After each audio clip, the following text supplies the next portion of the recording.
ಮಾಡೋಕ್ಕಾಗೋದಿಲ್ಲ. ಸೊ ಅದಕ್ಕೋಸ್ಕರ ಪ್ರಾಕ್ಟಿಕಲಾಗಿ ನಾವೆಲ್ಲ ಯೋಚನೆ ಮಾಡಬೇಕಾಗಿದೆ ಇದನ್ನು.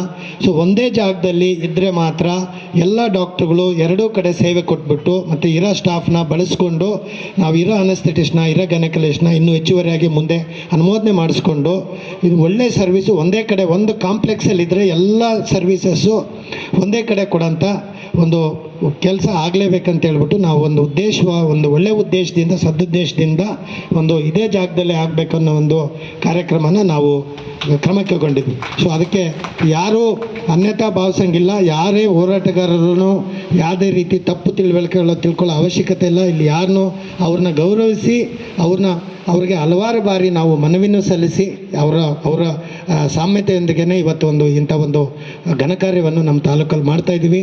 ಅದರಿಂದ ಇದಕ್ಕೆ ಎಲ್ಲ ರೀತಿಯ ಸಹಕಾರ ಕೊಟ್ಟು ಇನ್ನು 1 ವರ್ಷದಲ್ಲಿ ಇದೊಂದು ಸುಸಜ್ಜಿತ ಆಸ್ಪತ್ರೆ ನಿರ್ಮಾಣ ಮಾಡೋದಕ್ಕೆ ಮತ್ತು ನಾನು ಹೇಳಿದ್ನಲ್ಲ ಬದುಕೋದಕ್ಕೋಸ್ಕರ ಒಂದು ತಾಯಿ ಮಕ್ಕಳು ಯಾಕೆಂದರೆ ದಿನ ಬೆಳಗ್ಗೆ ದಿನ ರಾತ್ರಿ ಆದ್ರೂ ತಾವೇ ಪತ್ರಕರ್ತರು ಫೋನ್ ಮಾಡ್ತಿರ್ತೀರಿ, ಲೀಡ್ರು ಫೋನ್ ಮಾಡ್ತೀರಿ, ಆಯಿತಾ, ಕೊಪ್ಪಳಕ್ಕೆ ಕೇಳಿದ್ದಾರೆ, ಬಳ್ಳಾರಿಗೆ ಹೋಗೋಕ್ಕೆ ಕೇಳಿದ್ದಾರೆ ಅಂತೇಳಿ, ಆಯಿತಾ. ನಿಜವಾಗ್ಲೂ ಇಂಥ ಸಮಯದಲ್ಲಿ ಇಂಥ ಟ್ರಾಫಿಕ್ ಇದರಲ್ಲಿ ನಾವು ತಾಯಿ ಮಕ್ಕಳು ಒಂದೊಂದು ನಿಮಿಷ ಕೂಡ ಇಂಪಾರ್ಟೆಂಟ್ ಆಗುತ್ತೆ.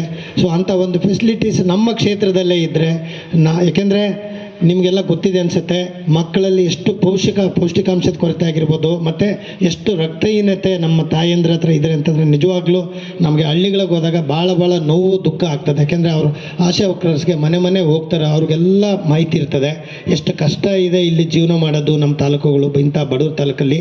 ಸೊ ಇವೆಲ್ಲ ಒಂದೊಂದೇ ಯಾಕೆಂದರೆ ನಿಮಗೆ ಮಾಹಿತಿ ಇರಲಿ, ಈ ಕ್ವಾರ್ಟರ್ಸ್ಗಳಾಗಿರ್ಬೋದು ಮತ್ತು ನೋಡಿ ನಮಗೆ ಏನೇ ಆದರೂ ಒಂದು ವಿಶಿಷ್ಟಗಳು ನಮ್ಮ ತಾಲೂಕಿಗೆ ಆಗ್ತವೆ. ಇವತ್ತು ಇಲ್ಲೊಂದು ಟ್ರಾಮಾ ಕೇರ್ ಸೆಂಟರ್ ಅಂತ ಮಾಡ್ತೀವಿ. ಜಸ್ಟ್ ಅದು ಒಂದು ಟ್ರಾಮಾ ಕೇರ್ ಸೆಂಟರ್ ಅಂತ ಹೆಸರು ಬರೆದಿದ್ದಕ್ಕೆ ನಮಗೆ ಅದನ್ನು ಸ್ಟಾರ್ಟ್ ಮಾಡೋಕ್ಕೆ 1.5 ವರ್ಷ ಬೇಕಾಯಿತು. 23-24 ಅನುದಾನ ಇನ್ನೂ ನಡೀತಾ ಇದೆ ಅದು. ಯಾಕೆಂತಂದರೆ ಟ್ರಾಮಾ ಕೇರ್ ಸೆಂಟರ್ ಅನ್ನೋದು ಮತ್ತು MCH ಅನ್ನೋದು, ಟ್ರಾಮಾ ಕೇರ್ ಸೆಂಟರ್ ಅನ್ನೋದು ಸೆಂಟ್ರಲ್ ಗೌರ್ಮೆಂಟಿಂದ ಪರ್ಮಿಷನ್ ತೊಗೊಂಡು ಸೆಂಟ್ರಲ್ ಗೌರ್ಮೆಂಟ್ ಸ್ಕೀಮ್ ಅದು, ಅವರೇ ಮಾಡೋಂಥದ್ದು. ನಮಗೆ ಇಲ್ಲಿ ನ್ಯಾಷನಲ್ ಹೈವೇ ಇದೆ, ಈಗ ಪಕ್ಕದಲ್ಲೇ 30 ಕಿಲೋಮೀಟ್ರ್ ಒಳಗೆ ಇನ್ನೊಂದು CHC ಮಾಡೋಂಗಿಲ್ಲ. ಹೊಸಳ್ಳಿ ಮಾಡೋಕ್ಕೆ ಒತ್ತಾಯ ಇದೆ, ಆಲೂರು ಮಾಡೋಕ್ಕೆ ಒತ್ತಾಯ ಇದೆ, ಆದರೆ ಚಿಕ್ಕಜೋಗಲ್ಲಿ ಇರೋದ್ರಿಂದ ಮಾಡೋಕ್ಕೆ ಅವಕಾಶ ಇಲ್ಲ. ನ್ಯಾಷನಲ್ ಹೈವೇಲಿ ನಾವು ಚಿತ್ರದುರ್ಗ ಇಲ್ಲ ಹೊಸಪೇಟೆನೇ ನಂಬ್ಕೋಬೇಕು, ತುಂಬ ಆಕ್ಸಿಡೆಂಟ್ಸ್ ಆಗ್ತವೆ. ಅದಕ್ಕೋಸ್ಕರ ಒಂದು ಸುಸಜ್ಜಿತ ಎಮರ್ಜೆನ್ಸಿ ರೂಮ್ ಬೇಕನ್ನೋದು ಒಂದು ಉದ್ದೇಶಕ್ಕೋಸ್ಕರ ಟ್ರಾಮಾ ಕೇರ್ ಸೆಂಟರ್ ಮಾಡೋದಕ್ಕೋಸ್ಕರ ಮತ್ತೆ ಅದನ್ನು ಹೆಸರು ಬದಲಾವಣೆ ಮಾಡಿ ಅದನ್ನು ಮತ್ತೆ ಎಮರ್ಜೆನ್ಸಿ ಕ್ಯಾಶುಯಾಲಿಟಿ ರೂಮ್ ಅಂತ ಮಾಡೋದಕ್ಕೆ ನಮ್ಗೆ 1 ವರ್ಷ ಬೇಕಾಯಿತು. ಮತ್ತು ರಾಜ್ಯದಲ್ಲೇ ಎಲ್ಲ ನಮ್ಮ ಆಶಾ ವರ್ಕರ್ಸ್ ನಾನು ತುಂಬ ಸರಿ ಇಲ್ಲಿ ಬಂದಾಗ ಈ ಮರದ ಕೆಳಗೆ ಮೀಟಿಂಗ್ ಮಾಡ್ತಾಯಿದ್ರು ಅವರು. ಯಾಕೆಂದರೆ ಹೈಯೆಸ್ಟ್ ನ್ಯಾಷನಲ್ ಪ್ರೋಗ್ರಾಮ್ಸು ಈಗ ಪಲ್ಸ್ ಪೋಲಿಯೋ ನಡೀತಾ ಇದೆ, TB ಆಗಿರ್ಬೋದು, ಲೆಪ್ರೆಸ್ ಆಗಿರ್ಬೋದು, ಎಲ್ಲ ಇಮ್ಯುನೈಸೇಷನ್ನು ಎಲ್ಲ ಪ್ರೋಗ್ರಾಮ್ಸು ನಮ್ಮ ಅಂಗನವಾಡಿ ವರ್ಕರ್ಸು, ಆಶಾ ವರ್ಕರ್ಸು ಮತ್ತು ನಮ್ಮ ಹೆಲ್ತ್ ವರ್ಕರ್ಸಿಂದ ನಡೀತಾ ಇದೆ. ಇವತ್ತು ಸ್ವಾತಂತ್ರ್ಯ ಬಂದಾಗ ನಮ್ಮ ಲೈಫ್ ಎಕ್ಸ್ಪೆಕ್ಟೆನ್ಸಿ, ನಮ್ಮ ಜೀವನ ನಾವು ಎಷ್ಟು ವರ್ಷ ಬದುಕ್ತೀವಿ ಅನ್ನೋದು ಕೇವಲ 47-48 ವರ್ಷ ಇತ್ತು 1947ರಲ್ಲಿ. ಇವತ್ತು 73 ವರ್ಷಕ್ಕೆ ಬಂದಿದೆ. ನಮ್ಮ ದೇಶದ ಜೀವನ ಮಟ್ಟ ನಾವು ಎಷ್ಟು ವರ್ಷ ಬದುಕ್ತೀವಿ ಆವ್ರೇಜ್ ಅನ್ನೋದನ್ನು, ಆವ್ರೇಜು 47 ವರ್ಷದಿಂದ 73 ವರ್ಷಕ್ಕೆ ಬಂದಿದೆ. ಅದಕ್ಕೆಲ್ಲ ಹೇಳ್ತಾರೆ ಡಾಕ್ಟ್ರುಗಳು ಹಂಗೆ ಅಂತೇಳಿ, ಆದರೆ ನಮ್ಮೆಲ್ಲ ಆರೋಗ್ಯ ಕಾರ್ಯಕರ್ತರು ಇವ್ರದ್ದು ಪರಿಶ್ರಮದಿಂದ, ಯಾಕೆಂದರೆ ನೀವು ನೋಡಿರ್ಬೋದು ಈಗ ಪಲ್ಸ್ ಪೋಲಿಯೋನ 100% ಅಚೀವ್ ಮಾಡಿದ್ದಾರೆ. ಸೊ ಇವತ್ತು ಇಂಥ ಕೆಲಸ ಮಾಡೋದಕ್ಕೆ ಇವತ್ತು ಅವ್ರಿಗೆ ಸುಸಜ್ಜಿತ ಭವನ ಕೂಡ ಇರಲಿಲ್ಲ.